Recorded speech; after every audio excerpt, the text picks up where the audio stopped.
आकाशवाणी भोपाल से प्रस्तुत हैं प्रादेशिक समाचार।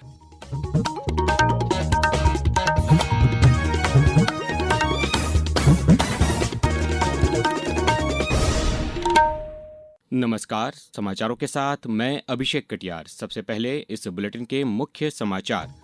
प्रधानमंत्री नरेंद्र मोदी आज नई दिल्ली में विश्व स्वास्थ्य संगठन के दूसरे वैश्विक सम्मेलन के समापन समारोह को संबोधित करेंगे। संसद में विकसित भारत रोजगार और आजीविका गारंटी मिशन विधेयक जी रामजी 2025 पारित। मुख्यमंत्री डॉ मोहन यादव ने कहा, प्रदेश के हर जिले में होगा मेडिकल कॉलेज। और प्रदेश में कड़ाके की ठंड, कई जिलों में पारा 5 डिग्री के आसपास। अब समाचार विस्तार से। प्रधानमंत्री नरेंद्र मोदी आज नई दिल्ली में विश्व स्वास्थ्य संगठन WHO के पारंपरिक चिकित्सा पर दूसरे वैश्विक शिखर सम्मेलन के समापन समारोह को संबोधित करेंगे। ये शिखर सम्मेलन नई दिल्ली के भारत मंडपम में आयोजित किया जा रहा है। इस अवसर पर प्रधानमंत्री आयुष क्षेत्र के लिए प्रमुख digital portal my Ayush integrated services portal सहित कई महत्वपूर्ण पहलों का शुभारंभ करेंगे। वे आयुष मार्क का भी अनावरण करेंगे। श्री मोदी कार्यक्रम के दौरान योग प्रशिक्षण पर WHO की रिपोर्ट और आयुष मंत्रालय के 11 वर्षों के परिवर्तन पर पुस्तक का विमोचन भी करेंगे। वे अश्वगंधा पर स्मारक डाक टिकट जारी करेंगे। श्री मोदी वर्ष 2021 से 2025 के दौरान योग के संवर्धन तथा विकास में योगदान के लिए प्रधानमंत्री पुरस्कार प्राप्तकर्ताओं को सम्मानित करेंगे और प्रधानमंत्री पारंपरिक चिकित्सा खोज स्थल का भी दौरा करेंगे। संसद ने विकसित भारत रोजगार गारंटी और आजीविका मिशन जी रामजी विधेयक 2025 पारित कर दिया है। इस विधेयक को राज्यसभा ने कल रात मंजूरी दे दी। लोकसभा ने यह विधेयक कल पहले ही पास कर दिया था। सरकार इस विधेयक के माध्यम से वर्ष 2047 में विकसित भारत के राष्ट्रीय विजन के अनुरूप ग्रामीण विकास ढांचा तैयार करना चाहती है। इस कानून के तहत हर वित्तीय वर्ष में हर ग्रामीण परिवार को 125 दिन के रोजगार की कानूनी गारंटी दी जाएगी, जिसके वयस्क सदस्य बिना किसी कौशल वाले शारीरिक कार्य स्वेच्छा से करना चाहते हैं। योजना के लिए केंद्र 60% और राज्य सरकारें 40% राशि देंगी। राज्यसभा में चर्चा के दौरान ग्रामीण विकास मंत्री शिवराज सिंह चौहान ने कहा कि सरकार राष्ट्र प्रथम के आदर्श वाक्य के साथ काम कर रही है। उन्होंने कहा कि गांवों के विकास के बिना देश का विकास नहीं हो सकता। हम पैसा बचाना नहीं चाहते, हम रोजगार देना चाहते हैं, गांव को विकसित बनाना चाहते हैं। इसलिए इसी साल बजट में प्रस्तावित है 1,51,282 करोड़ रुपया। और ये रुपया कहाँ जाएगा? ये मजदूरों को मजदूरी के लिए भी जाएगा, ये गांव के विकास के लिए भी जाएगा। अकेले भारत सरकार 95,600 करोड़ रुपया खर्चा करेगी। मुख्यमंत्री डॉ मोहन यादव ने कहा है कि प्रदेश सरकार गरीब, किसान, युवा और नारी हर वर्ग के कल्याण के लिए प्रतिबद्ध है। प्रधानमंत्री नरेंद्र मोदी के मार्गदर्शन में राज्य सरकार कठिनाइयों को दूर करते हुए प्रदेश में चिकित्सा सुविधाओं को बढ़ा रही है। मुख्यमंत्री डॉ यादव ने कल मुख्यमंत्री निवास में आयोजित आरोग्य सेवा संकल्प सम्मेलन को संबोधित करते हुए ये विचार व्यक्त किए। मुख्यमंत्री ने कहा कि शीघ्र ही प्रदेश के हर जिले में मेडिकल कॉलेज होंगे। मुख्यमंत्री डॉ यादव ने कहा कि प्रदेश में 19 शासकीय मेडिकल कॉलेज और 14 निजी मेडिकल कॉलेज संचालित हैं। इसी माह बैतूल, धार, कटनी, पन्ना में 4 मेडिकल कॉलेजों का भूमि पूजन किया जाएगा। उन्होंने बताया कि इसी के साथ BAMS की पढ़ाई के लिए एक साल में 8 नए आयुर्वेदिक कॉलेज भी प्रारंभ किए जा रहे हैं। मुझे इस बात की प्रसन्नता है, आज तो 19 सरकारी चल रहे हैं, 14 प्राइवेट चल रहे हैं, लेकिन 2 साल के अंदर अभी ही इसी महीने 23 तारीख को फिर स्वास्थ्य मंत्री आ रहे हैं। बैतूल में भूमि पूजन हो रहा है नए मेडिकल कॉलेज का। इसी महीने 23 तारीख को मेडिकल कॉलेज का धार के लिए भी भूमि पूजन हो रहा है। अब समाचारों में वक्त है एक ब्रेक का। ये समाचार आप आकाशवाणी मध्य प्रदेश से सुन रहे हैं। ये समाचार बुलेटिन YouTube पर Madhya Pradesh news all India radio channel पर और Facebook के साथ ही X प्लेटफॉर्म पर AIR न्यूज भोपाल पेज पर सुने जा सकते हैं। इसके अलावा आप हमारी वेबसाइट newsonair.gov.in पर या न्यूज ऑन AIR ऐप पर भी समाचार सुन सकते हैं। समाचारों में पुनः आपका स्वागत है। शहरी विकास मंत्रियों, उत्तरी एवं मध्य राज्यों की क्षेत्रीय बैठक कल भोपाल के Kushabhau Thackeray international convention centre में आयोजित होने जा रही है। बैठक का मुख्य उद्देश्य प्रमुख शहरी विकास परियोजनाओं के प्रभावी क्रियान्वयन के लिए केंद्र एवं राज्य सरकारों के बीच सहयोग को मजबूत करना है।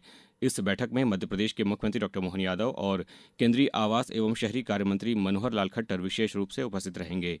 बैठक में नगरीय विकास एवं आवास मंत्री कैलाश विजयवर्गीय एवं अन्य 4 राज्यों छत्तीसगढ़, दिल्ली, राजस्थान एवं उत्तर प्रदेश के शहरी विकास मंत्री एवं राज्य मंत्री, केंद्र सरकार तथा राज्यों के वरिष्ठ अधिकारी भी शामिल होंगे। केंद्र सरकार द्वारा मनरेगा में किए गए बड़े बदलावों को प्रदेश के रायसेन जिले के लोगों ने एक कल्याणकारी और ऐतिहासिक कदम बताया है। रायसेन के रतनपुर खैराबाद के रमेश आदिवासी ने मजदूरों के लिए अब 100 दिन की जगह 125 दिन के रोजगार की गारंटी का स्वागत करते हुए केंद्र सरकार की इस पहल का स्वागत किया है। मैं रमेश आदिवासी रतनपुर खैराबाद के पहले हमको 100 दिन की मजदूरी मिलती थी, अब 125 दिन की मिलेगी। मैं मोदी जी का बहुत बहुत निवेदन करता हूं कि मोदी जी ने इतना कदम लिया, हमें अब पैसे ज्यादा मिलेंगे मजदूरी के। वहीं वनगवा के सरपंच अभिषेक जाटव ने कहा कि अब 125 दिन की मजदूरी मिलने से गांव के मजदूरों का जीवन यापन आसान होगा और वे रोजगार के लिए बाहर नहीं जाएंगे।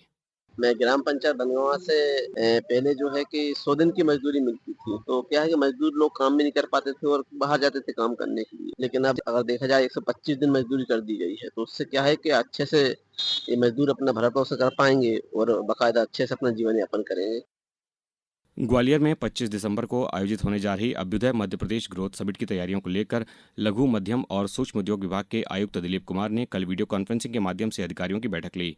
बैठक में अधिकारियों को अभ्युदय मध्य प्रदेश ग्रोथ समिट में एमएसएमई विभाग की तैयारियों को लेकर दिशा निर्देश दिए गए। अंतर्राष्ट्रीय वन मेले की लोकप्रियता की वजह से राजधानी भोपाल ही नहीं वरन आसपास के कई जिलों के लोग यहां मेला देखने आ रहे हैं। शहर के लाल परेड ग्राउंड में आयोजित इस मेले में कल दोपहर तक लगभग 10 लाख से अधिक के वनोपज एवं हर्बल उत्पाद से निर्मित औषधियों की बिक्री हो चुकी है।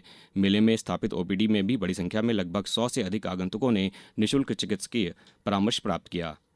भारतीय शास्त्रीय संगीत के क्षेत्र में सर्वाधिक प्रतिष्ठित महोत्सव 101वें तानसेन समारोह के चौथे दिन ग्वालियर में सांध्यकालीन सभा का शुभारंभ कल शंकर गंधर्व संगीत महाविद्यालय ग्वालियर के विद्यार्थियों के ध्रुपद गायन से हुआ। ध्रुपद के पश्चात पहली मुख्य प्रस्तुति में कर्नाटक संगीत पद्धति की वायलिन जुगलबंदी ने श्रोताओं को मंत्रमुग्ध कर दिया। वहीं संगीत नाटक अकादमी पुरस्कार से सम्मानित प्रिंस ऑफ मैसूर के रूप में विख्यात डॉक्टर मैसूर मंजूनाथ और उनके पुत्र सुमंत मंजूनाथ ने भी अपनी शानदार प्रस्तुति दी। अब बात करते हैं क्रिकेट की। भारत और दक्षिण अफ्रीका के बीच 5वां और अंतिम T20 अंतर्राष्ट्रीय क्रिकेट मैच आज अहमदाबाद के नरेंद्र मोदी स्टेडियम में खेला जाएगा। ये मैच शाम 7 बजे शुरू होगा। अब रुख मौसम का। प्रदेश में कड़ाके की ठंड जारी है। उत्तर से आ रही बर्फीली हवाओं के कारण प्रदेश के अधिकांश हिस्सों में न्यूनतम तापमान 5 डिग्री के आसपास बना हुआ है। प्रदेश के उत्तरी अंचल ग्वालियर, चंबल, रीवा और सागर संभाग में घना कोहरा छाया हुआ है, जिससे दिल्ली से भोपाल आने वाली ज्यादातर ट्रेनें विलंब से चल रही हैं। इसके साथ ही भोपाल से दिल्ली और मुंबई जाने वाली विमान सेवाएं भी प्रभावित हैं। मौसम विभाग ने प्रदेश के 13 जिलों में शीतलहर का अलर्ट जारी किया है। अब कुछ समाचार संक्षेप में। आगरमालवा में कल बेटी बचाओ बेटी पढ़ाओ कार्यक्रम के अंतर्गत बाल विवाह की रोकथाम के लिए राजस्थान के कलाकारों द्वारा कठपुतली नृत्य और नुक्कड़ नाटक के माध्यम से बाल विवाह के दुष्परिणाम की जानकारी दी गई। भोपाल में विवाह पंजीयन के लिए अब लोगों को ऑनलाइन सुविधा दी जा रही है। इंदौर में बाल विवाह रोकथाम के प्रति जागरूकता के लिए 1 दिवसीय जिला स्तरीय कार्यशाला 24 दिसंबर को कलेक्टर कार्यालय में आयोजित की जाएगी। डिंडौरी में शासकीय आदर्श महाविद्यालय शाहपुरा द्वारा कॉलेज चलो अभियान के अंतर्गत कल शाहपुरा विकासखंड के कक्षा 12वीं के छात्र छात्राओं से संवाद कर उन्हें शासकीय छात्रवृत्तियों की जानकारी दी गई। बड़वानी के प्रभारी मंत्री डॉक्टर गौतम टेटवाल ने कल पीजी कॉलेज के सभागृह में आयोजित उद्योग एवं रोजगार सम्मेलन में रोजगार संगी पोर्टल का शुभारंभ किया और राज्यपाल मंगूभाई पटेल 23 दिसंबर को खरगोन जिले के ग्राम पानवा के प्रवास पर रहेंगे। अंत में मुख्य समाचार एक बार फिर।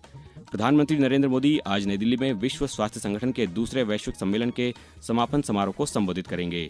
संसद में विकसित भारत रोजगार और आजीविका गारंटी मिशन विधेयक जी-राम जी 2025 हुआ पारित। मुख्यमंत्री ने कहा प्रदेश के हर जिले में होगा मेडिकल कॉलेज और प्रदेश में कड़ाके की ठंड, कई जिलों में पारा 5 डिग्री के आसपास। इस बुलेटिन में बस इतना ही। अगला बुलेटिन सुनिए दोपहर 2:10 पर। नमस्कार।